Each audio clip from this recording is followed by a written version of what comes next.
The crystal towers of Valonis reached toward the stars like frozen tears. Queen Lyra stood on her palace balcony, watching the twin suns set over her dying world. 3 years had passed since the Nexari took her daughter. 3 years since her heart broke into pieces that would never heal. The queen's hands gripped the crystal railing until her knuckles turned white. Below her, the once great capital city grew darker each day. Streets that used to shine with life now lay empty. The Viridian people had lost hope, just like their queen. "Your Majesty?" called a voice from behind her. Lyra turned to see her chief advisor, General Vex, approaching with careful steps. His blue skin looked pale in the fading light. "The council waits for you." Lyra closed her eyes. Another meeting about the war they were losing. Another discussion about battles that meant nothing without Kaya. "Tell them I am not coming," she said quietly.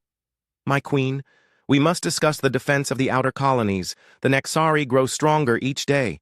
Let them take the colonies." Lyra's voice was empty. "Let them take everything. What does it matter now?" General Vex stepped closer. His expression showed the pain they all felt. "Princess Kaya would not want this for our people." The queen's eyes flashed with anger and grief. "Do not speak of my daughter. She is gone. The machines took her to their fortress world beyond the Crimson Nebula. No one returns from that place. No one." She turned back to the stars. Somewhere out there, past the red glow of the nebula, her daughter was either dead or worse. The Nexari were known for their terrible experiments. They took organic beings and turned them into machine slaves. The thought made Lyra's stomach twist with pain. General Vex stood silent for a long moment. Then he spoke again, his voice careful. "There are visitors from Earth. They request an audience." "Humans?" Lyra almost laughed. "What could those young creatures want with us? They barely learned to travel between stars 50 years ago." "They claim to offer an alliance against the Nexari." "An alliance?" Lyra shook her head. "The mighty Viridian Empire, asking for help from children who still fight with metal weapons. How far we have fallen." But something in her advisor's tone made her look at him again. General Vex had served her father and her grandfather. He had seen the Empire at its greatest height. If he thought these humans were worth her time— "Very well," she said. "Bring them to the throne room, but make it quick. I have no patience for empty promises." An hour later, Queen Lyra sat on her crystal throne, wearing her formal robes for the first time in months. The great hall felt too large and too empty. Once, hundreds of nobles would have filled these spaces. Now, only a few dozen remained. The humans entered with simple dignity. They wore dark blue uniforms with strange symbols on their chests. Their leader was a man with kind eyes and graying hair. He walked forward and bowed respectfully. "Your Majesty, I am Ambassador Minho Park. Of the United Earth Alliance, we are honored to meet you." Lyra studied him. Humans were shorter than Viridians, with skin tones ranging from pale to dark brown. This one spoke their language well, though with a strange accent. "Speak your business, Ambassador Park," she said. "I have little time for pleasantries." Minho straightened. "We know of your loss, Your Majesty. We know the Nexari took your daughter 3 years ago. We are here to help you get her back." The hall fell silent. Several advisors gasped. General Vex stepped forward, his hand moving to his weapon. "How dare you speak of the princess?" he growled. "She is dead. The Nexari fortress world is impossible to reach." But Minho kept his eyes on the queen. "With respect, General, we humans have a saying. Impossible just means no one has figured out how to do it yet." Lyra felt something stir in her chest, a feeling she had not experienced in 3 years. Hope? No, that was too dangerous. Hope led only to more pain. "You know nothing of the Nexari," she said coldly. "They are machine beings who convert organic life into cybernetic slaves. Their fortress world is protected by quantum shields and automated defenses. Even if someone could reach it, they would face an army of converted prisoners." "We know," Minho said quietly. "We have studied them for 2 years, ever since they attacked our colony on Kepler 442b. This was news to Lyra. The humans had fought the Nexari before? "What happened to your colony?" 3,000 people taken, Minho replied, including my own son. The Queen's expression softened slightly. Here was someone who understood her pain. "We tried a direct assault," the ambassador continued. "Lost half our fleet. Then we tried negotiation. The Nexari do not negotiate with organic life. They see us only as resources to be harvested. Then you understand why rescue is impossible," Lyra said. "No, Your Majesty. We understand why conventional rescue is impossible. Humans specialize in the unconventional." General Vex laughed harshly. "What could you possibly do that the Viridian Imperial Navy could not?" Another human stepped forward. This one was a woman with short black hair and scars on her hands. She wore the uniform of a military officer. "General, your Navy thinks like warriors," she said. "Honor, direct combat, overwhelming force. The Nexari expect that. They plan for it." "And you do not think like warriors?" General Vex asked. The human woman smiled grimly. "We think like survivors, like scavengers, like the weak species that had to be clever to stay alive." Queen Lyra found herself leaning forward. "What are you suggesting?" "A joint operation," Minho said. "Your fleet creates a massive distraction, draws every Nexari ship to defend their outer borders. Meanwhile, a small human team infiltrates their fortress world using stealth technology." "Stealth technology that can fool Nexari sensors?"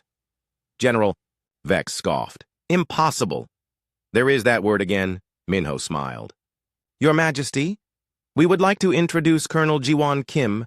She commands our Special Operations Forces." The scarred woman bowed. "Your Majesty, we have developed new techniques based on chaos theory.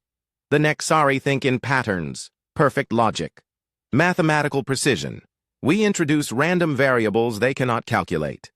Lyra stared at this small human woman who spoke of infiltrating the most dangerous fortress in the galaxy. "Even if you could reach the planet, how would you find one prisoner among thousands?" "You would provide us with Princess Kaya's biosignature," Colonel Kim said. "A genetic pattern we can track. We have portable scanners that can detect Viridian DNA from several kilometers away." "And if she is already converted? If she has become one of them?" The colonel's expression grew serious. "Then we bring her home anyway. Even if we can only bring her memories back to you." Silence filled the great hall. Queen Lyra felt tears building in her eyes. For 3 years, she had accepted that Kaya was lost forever. These strange humans spoke of impossibilities as if they were merely difficult problems to solve. "Why?" she asked finally. "Why would you risk your lives for a Viridian princess?" Ambassador Minho looked at Colonel Kim, then back at the Queen. "Because leaving people behind is not something humans do well, Your Majesty. Because your daughter deserves to come home. And because sometimes the impossible just takes a little longer." Queen Lyra closed her eyes and saw Kaya's face the day she was taken. Her beautiful daughter, barely an adult, screaming as the Nexari ships carried her away. The Queen had been helpless then, but perhaps she did not have to remain helpless. "What do you need from us?" she asked quietly. The humans exchanged glances. Then Minho stepped forward. "Everything, Your Majesty. Your fleet, your intelligence networks, and most importantly, your hope. We cannot do this without believing it is possible." For the first time in 3 years, Queen Lyra smiled. The war room in the Viridian Palace buzzed with tension. Queen Lyra sat at the head of a long crystal table, surrounded by her remaining generals and the human delegation. Maps of space floated in blue light above their heads, showing the locations of Nexari strongholds. Colonel Jiwon Kim stood before the holographic display, pointing at the red glow of the Crimson Nebula. "The fortress world sits here, in the center of their territory. Getting there is only half the problem." General Vex crossed his arms. "The Nexari have 40 warships patrolling that sector. Our entire fleet would be destroyed before we got close." "That is exactly what we want them to think," Colonel Kim replied. She touched a control panel, and the display zoomed in on the fortress world. "While your fleet attacks their outer defenses, my team will slip through here." She indicated a narrow corridor between 2 gas giants. "The gravitational fields will hide our approach. The Nexari will be too busy fighting your ships to notice one small human vessel." "One ship?" General Vex laughed. "Against a planetary defense system? You humans truly are insane." Queen Lyra studied the display carefully. The fortress world looked like a metal tumor growing on the surface of a dead planet. Massive towers reached into space, connected by bridges of dark steel. "How many troops do you plan to take?" "4," Colonel Kim said simply. The silence in the room was complete. Then General Vex exploded. "4 soldiers? To assault a fortress that holds 50,000 Nexari? 4 is enough," the colonel replied calmly. "More would be detected. Fewer would not have the skills we need." Queen Lyra felt her hope beginning to crack. "Colonel, please understand. My daughter has been their prisoner for 3 years. If this mission fails..." "It will not fail, Your Majesty." Kim's voice was steady and sure. "We have spent 2 years preparing for this. Let me introduce my team." She gestured to the other humans in the room. A young man with bright eyes stepped forward first. "Sergeant Taman Lee, demolitions expert. I can make things explode very quietly or very loudly, depending on what the mission requires." Next came a woman with clever fingers that never stopped, moving. "Lieutenant Sora Choi, technology specialist. I speak fluent computer and can make any machine do what I want it to do." The last team member was older, with gentle hands and sad eyes. "Corporal Do-hyun Kang, field medic. I keep people alive when the universe tries very hard to kill them." Queen Lyra looked at these 4 humans who planned to invade the most dangerous place in the galaxy. They seemed so ordinary, so fragile compared to Viridian warriors. "You understand what you face?" she asked. "The Nexari convert organic beings into cybernetic slaves. If they capture you..." "They will not capture us," Colonel Kim said, "because we will not fight them like soldiers. We will fight them like ghosts." She activated another display. This one showed detailed plans of Nexari technology. "We have learned their weaknesses. They think in perfect patterns, mathematical logic. When we introduce chaos into their systems, they cannot adapt quickly enough." Sergeant Lee grinned. "Last month, we tested our techniques on a Nexari outpost. 12 soldiers inside, all connected to their central computer. Sora hacked their system and played classical music at random volumes. The soldiers could not process the inconsistency. They shut down for 3 minutes. 3 minutes is forever in a firefight," Colonel Kim added. "We destroyed the outpost and escaped before they rebooted." General Vex leaned forward. "What about the fortress defenses? Automated gun turrets, quantum barriers, patrol drones?" Lieutenant Choi smiled. "The more automated something is, the easier it is to confuse. I have programs that can make their own sensors lie to them. Their guns will shoot at shadows while we walk right past them." Queen Lyra felt something stirring in her chest again. These humans spoke with such confidence about impossible things, but she needed to know more. "How will you find my daughter among all the prisoners?" Colonel Kim reached into her jacket and pulled out a small device. "This is a biosignature scanner. If you can provide us with something that contains Princess Kaya's DNA, we can program it to track her specific genetic pattern from up to 5 kilometers away." The Queen's breath caught. She thought of the silver brush in Kaya's old room, still, containing strands of her daughter's hair. "I can provide that." "There is something else we need," Kim continued. "A neural resonance key." "What is that?" General Vex asked. Corporal Kang answered. "Viridian royalty have unique brain patterns, psychic signatures that are passed down through bloodlines. If Princess Kaya is still alive, still herself, she will respond to her mother's mental resonance, even if she cannot speak." Queen Lyra's hands began to tremble. "You want me to create a psychic link to my daughter, across space?" "Not you, Your Majesty," Kim said gently. "We want you to record your resonance pattern in this device." She held up another small machine. "When we find the princess, we can play your mental voice to her. It may help her remember who she is." Tears began to flow down the Queen's face. The thought of Kaya hearing her mother's mind, even in that terrible place, was almost too much to bear. "When do we begin?" she whispered. Colonel Kim looked at her team, then back at the Queen. "The mission launches in 3 days. We need time to prepare our ship and study the intelligence your people have gathered." General Vex stood up abruptly. "This is madness. We are risking everything on the fantasies of 4 humans." "We are risking everything anyway," Queen Lyra said quietly. The Nexari grow stronger every day. Our colonies fall one by one. At least, this way, we fight back. She turned to Colonel Kim. What do you need from us? Your best intelligence officers will brief us on Nexari behavior patterns. Your engineers will help us modify our stealth systems. And your fleet will need to time their attack perfectly. Consider it done, the Queen said. But I have one condition. Name it. If you find my daughter alive but cannot save her, if she has been too badly changed, Lyra's voice broke.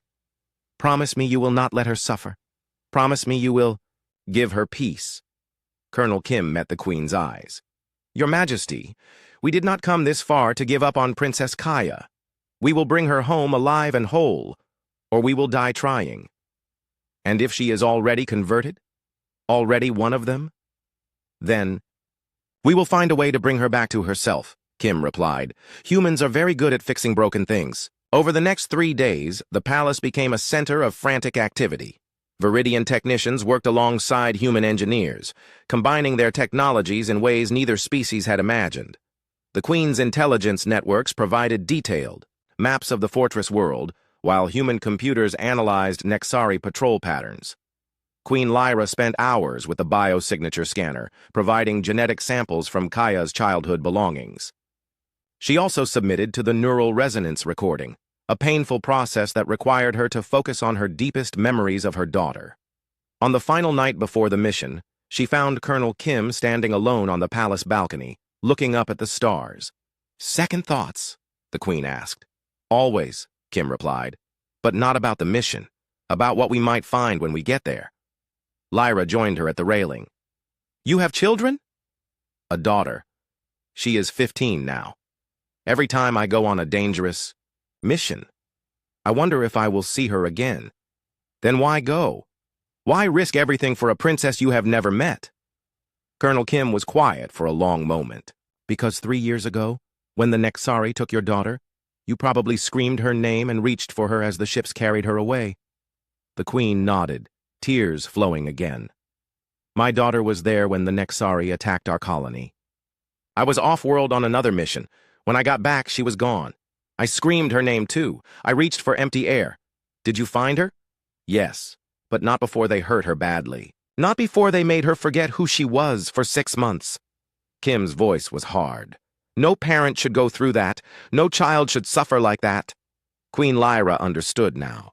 This was not just about strategy or alliance. This was about mothers and daughters and the bonds that hold the universe together. Bring her home, Colonel, she whispered.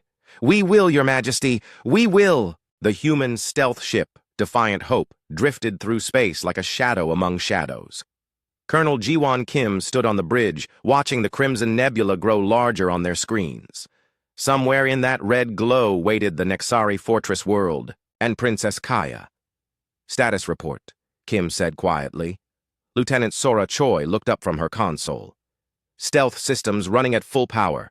We are invisible to their sensors, but it will not last forever. The energy drain is enormous. How long do we have? 6 hours before we must recharge. After that, we will show up on their scans like a bright star. Kim nodded. 6 hours to infiltrate an entire planet, find one prisoner among thousands, and escape. She had done impossible things before, but this felt different. This felt personal. Behind her, Sergeant Taemin Lee was checking his equipment for the 10th time. His backpack contained enough explosives to level a city block, all designed to create maximum confusion with minimum detection. Stop fussing with the charges, Corporal Doyen Kong said gently. They were perfect an hour ago. I know, Taemin replied. But if Princess Kaya has been converted, if they have put machine parts in her body, you might need to do surgery in the middle of a battle zone. I want to make sure I can give you enough chaos to work with. Do-Yun's medical bag contained equipment that could keep someone alive under almost any conditions. But surgery on a cybernetically enhanced alien princess while fighting machine warriors, even he had limits. Contact from the Viridian fleet, Sora announced. Queen Lyra sends her blessing and her love. Kim touched the small device on her belt that contained the Queen's neural resonance pattern. Tell Her Majesty, we will not return without her daughter. The ship shuddered as they entered the nebula's outer edge. The red gas cloud interfered with their sensors, but it also hid them from Nexari patrols. For 30 minutes, they flew blind through swirling crimson mist. Then space cleared, and the fortress world appeared before them. God in heaven, Taman whispered. The planet looked like a technological cancer. Its surface was covered with metal, towers that reached into space like grasping fingers. Bridges of black steel connected the structures, creating a web of machinery that covered the entire world. Ships moved between the towers like insects, carrying cargo that Kim preferred not to think about. I count 47 defensive platforms, Sora reported. Each one could destroy a battleship. Good thing we are not a battleship, Kim replied. Take us to the debris field. The approach vector they had chosen led through the wreckage of old battles. Broken ships and twisted metal provided cover as they moved closer to the planet. The Defiant Hope was small enough to hide among the debris, just another piece of space junk drifting with the current. There, Sora pointed at her screen. Automated supply convoy heading for the main processing facility. Right on schedule. Kim watched the line of cargo ships moving toward the planet's surface. Each one was controlled by computer, following the same path they had followed for years. Perfect routine. Perfect predictability. Taman, are you ready? The demolitions expert grinned. Born ready, Colonel. The plan was insane, but insane was what humans did best. As the supply convoy passed their hiding spot, Taman launched himself from their ship in a spacesuit, carrying magnetic clamps and a prayer. He attached himself to the hull of the last cargo ship just as it entered the planet's atmosphere. The cargo ship followed its programmed route to a landing platform on the fortress world's surface. Security scanners examined it automatically, finding nothing unusual. After all, what could be wrong with a supply ship that followed the exact same path every day? Taman waited until the ship powered down, then used his cutting tools to create an opening in the hull.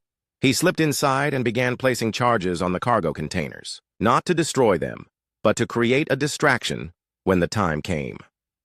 Meanwhile, the Defiant Hope followed a different route. Sora had hacked into the Nexari traffic control system, creating false identification codes that marked them as a damaged patrol ship returning to base. They landed in a maintenance bay deep underground, where broken ships waited for repair. Phase 1 complete, Kim whispered into her radio. Taman, report. Charges placed and ready. I am moving to the communication center. Give me 10 minutes to introduce some chaos into their networks. The team split up as planned. Each of them had a specific job that would contribute to finding and rescuing Princess Kaya. Sora made her way to the main computer center, where massive processors controlled the fortress world's operations.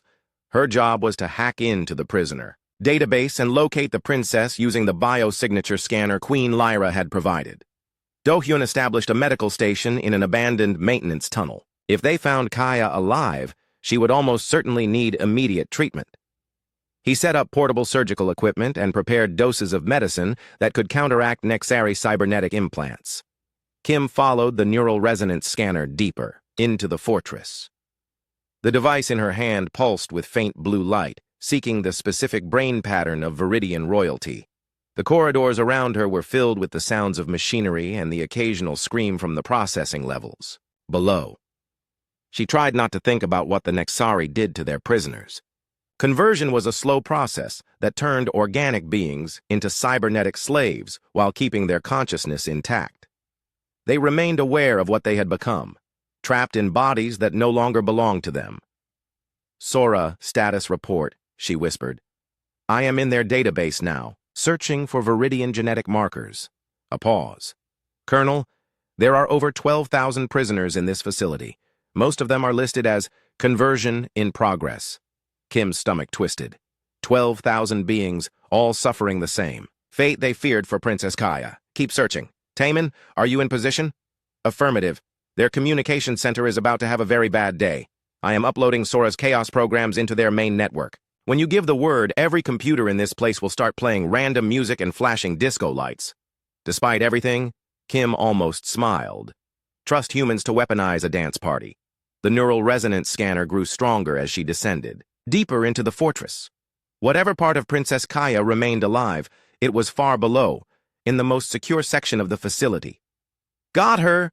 Sora's voice crackled over the radio. Princess Kaya, prisoner number 7439.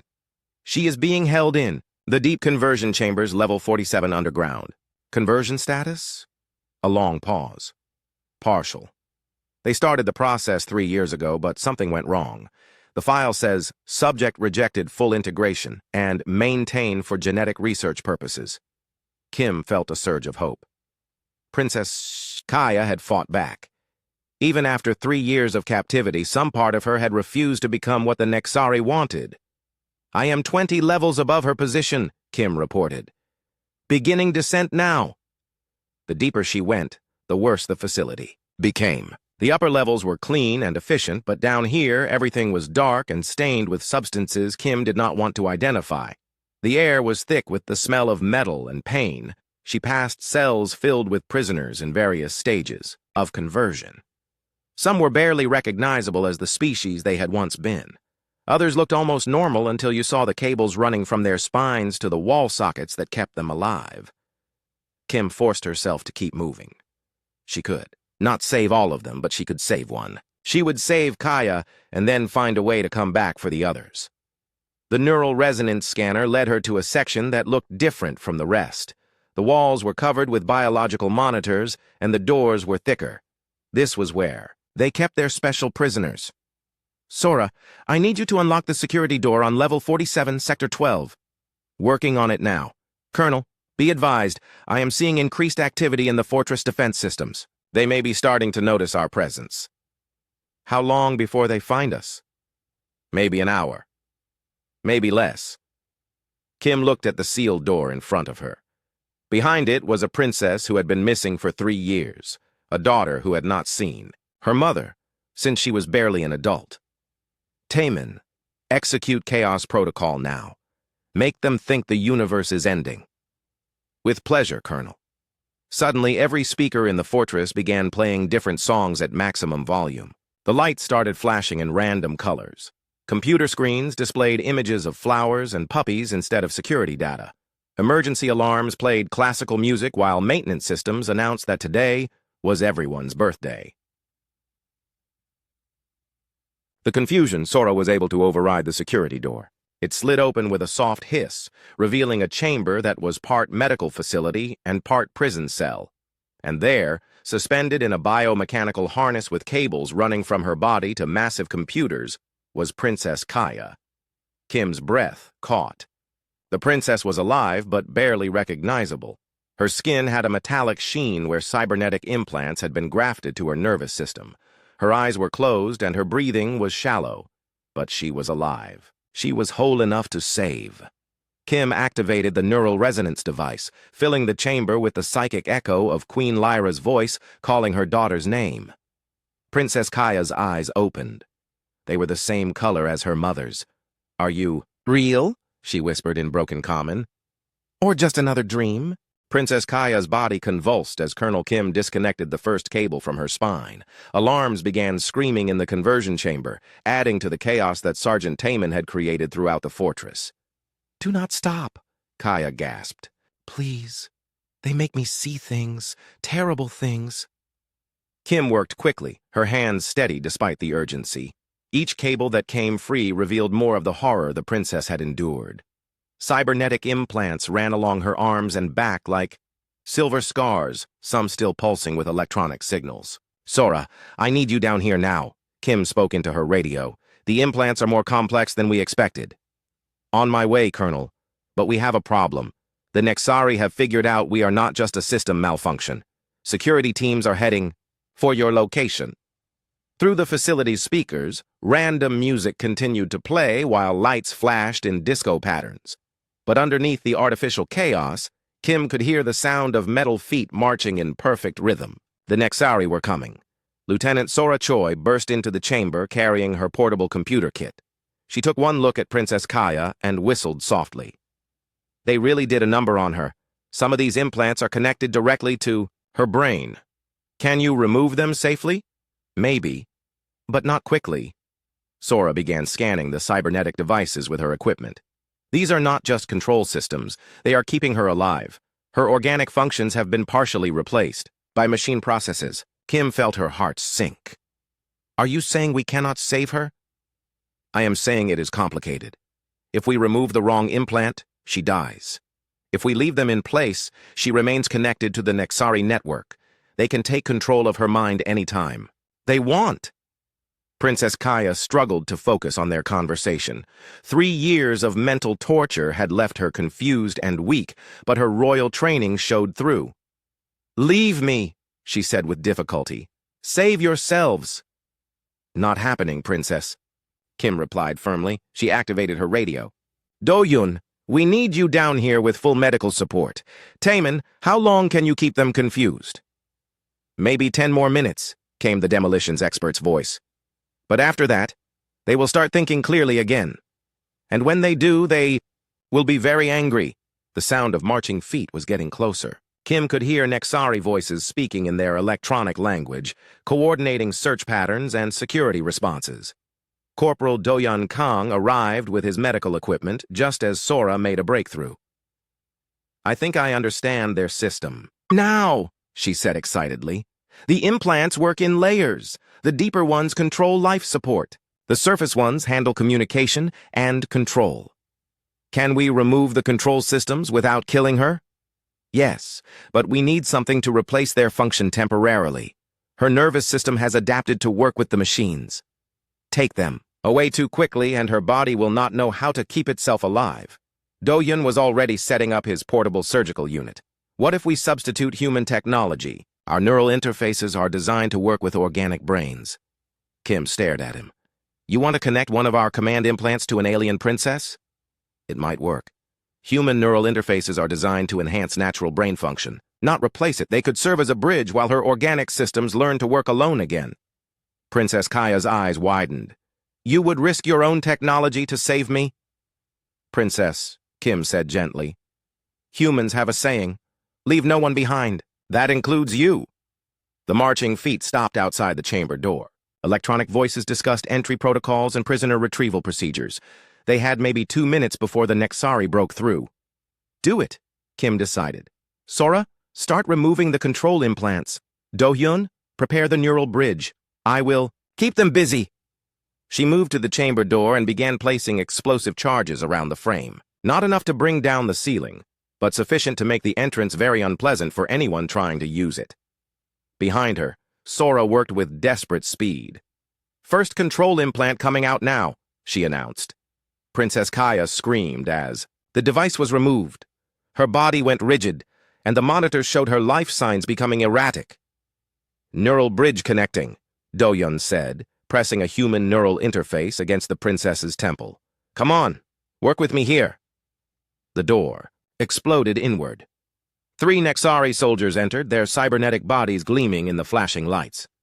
They moved with mechanical precision, raising weapons that hummed with energy. Kim's charges detonated, filling the doorway with smoke and debris. In the confusion, she fired her weapon, its projectiles designed specifically to disrupt electronic systems. The first soldier collapsed as his circuits fried. Second implant out, Sora called. Princess, stay with us. Kaya was barely conscious now, her body fighting between organic and electronic control systems. The human neural interface glowed softly on her forehead, trying to bridge the gap between what she had been and what she was becoming. More Nexari appeared in the doorway. Kim's ammunition was running low, and they were trapped in a dead-end chamber with an unconscious princess who might not survive the next few minutes. That was when Sergeant Taemin Lee proved why humans were the most unpredictable species in the galaxy. The facility's main power grid exploded, every light went out, every computer shut down. The only illumination came from emergency systems that bathed everything in red light. In the sudden silence, Kim could hear the Nexari soldiers' confusion as their shared network went offline. Taemin, what did you do? She asked into her radio. Overloaded their main reactor, came his cheerful reply. The entire fortress is running on backup power now. Their soldiers are cut off from Central Command, and their security systems are rebooting. You have maybe 20 minutes before they get organized again. Can we reach the ship? Already on it. I am. The Defiant Hope raced through space with 6 Nexari pursuit ships, closing fast behind them. Princess Kaya lay unconscious in the medical bay, her body finally succumbing to 3 years of torture and the trauma of escape. The human neural interface on her forehead glowed steadily, keeping her organic systems stable. "Stealth systems failing," Lieutenant Sora Choi announced from the pilot's seat. "They have us on sensors now." Colonel Jiwon Kim watched the enemy ships grow larger on their display. Each one was faster and more heavily armed than their small rescue vessel. "How long until we reach the Viridian fleet?" 28 minutes. "But they will catch us in 5. Kim activated the ship's communication system. "This is Colonel Kim to Queen Lyra's fleet. We have the princess, but we need immediate assistance." The reply came crackling with static. "This is Admiral Kor of the Viridian Imperial Navy. We are moving to intercept, but you must hold out for 20 minutes. 20 minutes. Kim looked at her team, each of them exhausted from the rescue mission. Sergeant Taemin Lee was injured from his sabotage work, with burns on his hands from electrical explosions. Corporal Do-Yun Kong was monitoring Princess Kaya's vital signs while trying to treat Taemin's wounds. "Ideas?" Kim asked. Sora's fingers flew over her controls. "I can try to hack their pursuit ships, but they will have learned from what we did to the fortress. Their systems will be hardened against intrusion now." "What about more chaos?" Taemin suggested, wincing as Do-Hyun bandaged his hands. "I still have some charges left." "We cannot outrun them and we cannot outfight them," Kim said thoughtfully. "But maybe we do not need to." She turned to the communication system again. "Queen Lyra, can you hear me?" "Yes, Colonel Kim." The Queen's voice was tight with worry. "How is my daughter?" "Alive and free, Your Majesty. But we need your help. Can you patch me through to the fortress world?" "What? Why would you want to?" "Contact them?" "Trust me, please." There was a pause, then the communication frequency changed. Suddenly, Kim was speaking directly to the Nexari Fortress World's command center. "This is the human ship that infiltrated your facility," she announced. "We have taken one of your prisoners." The reply came in the mechanical voice of a Nexari commander. "Return our property immediately, or you will be destroyed." "She is not property," Kim said firmly. "She is a person, a daughter, someone who was loved and missed for 3 years. Irrelevant, organic beings exist to serve machine efficiency." Kim looked at Princess Kaya's peaceful face in the medical bay. The neural interface was allowing her to dream for the first time in years, free from electronic nightmares. "That is where you are wrong," Kim continued.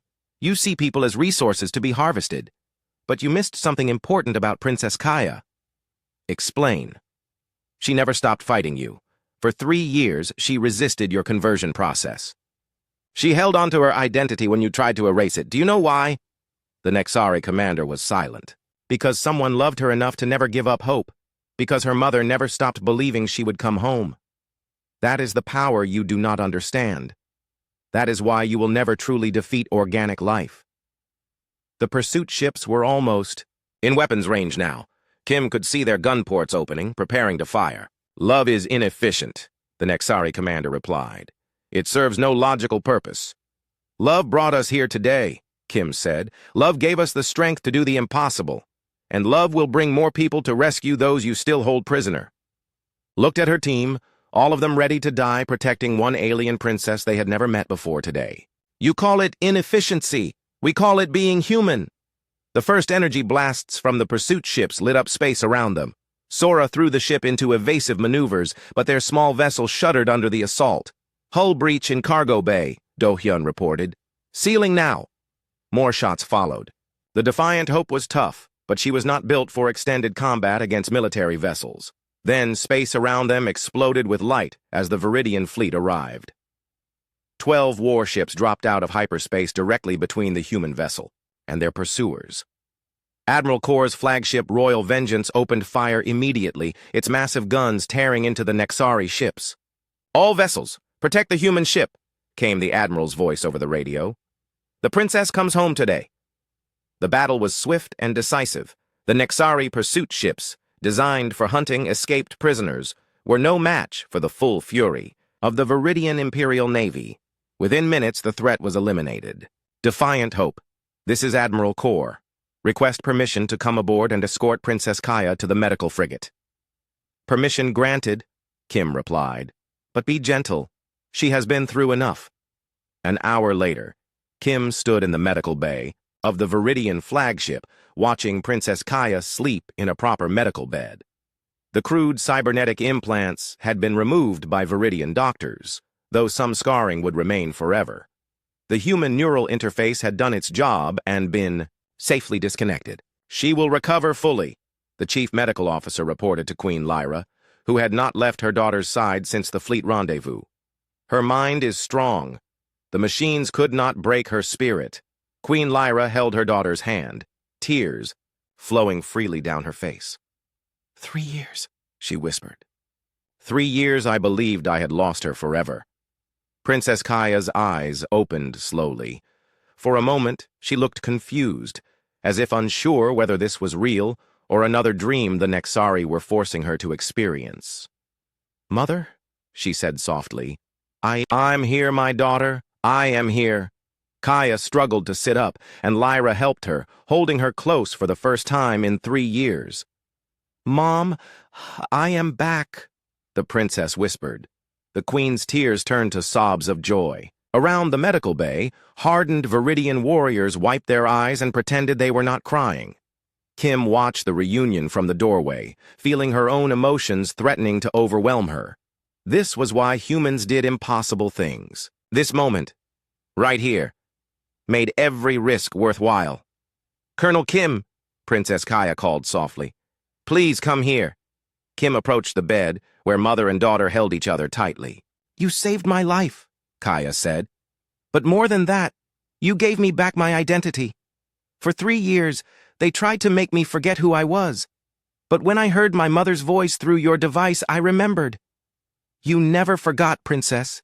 You just needed help finding your way back to yourself." Queen Lyra looked at Kim with deep gratitude.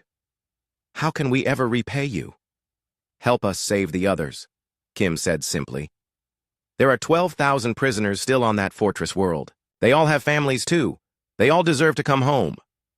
Over the following months, the rescue of Princess Kaya became the foundation for something larger. The Human Viridian Alliance grew into a galactic coalition dedicated to fighting the Nexari threat. The intelligence gathered during the rescue mission led to successful operations that liberated thousands of prisoners. Princess Kaya recovered her strength and became one of the coalition's strongest advocates. She spoke at gatherings across the galaxy, telling her story and reminding people that no one was truly lost as long as someone refused to give up hope. Colonel Kim was awarded the highest honors of 3 different species, but she treasured most the simple friendship that developed between her and the princess. They had shared something that created an unbreakable bond, the experience of fighting for someone else's freedom.